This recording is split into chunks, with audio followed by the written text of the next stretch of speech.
'రహస్యం ఇదం జగత్' అనే సినిమా ఈటీవీ స్ట్రీమ్ అవుతుంది. ఈ సినిమా ఎలా ఉందో ఈ వీడియోలో తెలుసుకుందాం. ఈ లోపల వీడియోనైతే లైక్ చేసి ఛానల్‌ని సబ్స్క్రైబ్ చేసుకోకుండా చూస్తున్నట్టయితే సబ్స్క్రైబ్ కూడా చేసుకోండి. ఈ సినిమా అంతా చూసిన తర్వాత నాకైతే అంత బాగా అనిపించలేదు.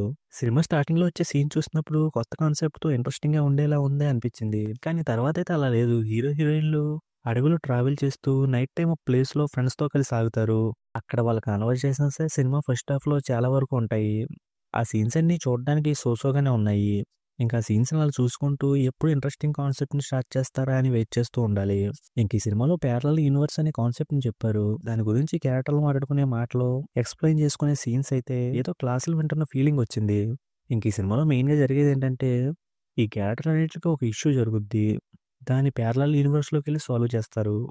ఇంక సినిమా సెకండ్ హాఫ్‌లో ఆ సాల్వ్ చేసుకునే సీన్స్‌నైతే ఇంట్రెస్టింగ్‌గా చూపించినట్టు నాకస్సలు అనిపించలేదు. క్యారెక్టర్‌లన్నీ అడవిలో అటు ఇటు తిరుగుతా ఉంటాయి. ఏవేవో మాట్లాడుకుంటూ ఉంటారు. ఏదేదో చేస్తా ఉంటారు. ఇవన్నీ చూడడం నాకైతే కష్టంగా అనిపించింది. ఇక సినిమాలో మెయిన్ లీడ్‌గా చేసిన యాక్టర్స్ అందరూ వాళ్ళ క్యారెక్టర్‌లకు తగ్గట్టుగా బానే చేశారు. అలాగే సినిమాలో సాంగ్స్, బ్యాక్‌గ్రౌండ్స్ కూడా అయితే పర్వాలేదనిపించాయి. ఫైనల్లీ సినిమా కాన్సెప్ట్ వైస్‌గా ఇంట్రెస్టింగ్‌గా ఉన్నట్టున్నా, ఎగ్జిక్యూషన్ ఇంట్రెస్టింగ్‌గా ఉన్నట్టు నాకు అనిపించలేదు. దానివల్ల నాకైతే సినిమా నచ్చలేదు. ఇక ఈ సినిమాకి నేనిస్తున్న రేటింగ్ అయితే 2 ఔట్ ఆఫ్ 5. ఇక వీడియోని క్లోజ్ చేసే ముందు వీడియోని లైక్ చేసి, ఛానెల్‌ని సబ్స్క్రైబ్ చేసుకోకుండా చూస్తున్నట్టయితే సబ్స్క్రైబ్ కూడా చేసుకోండి.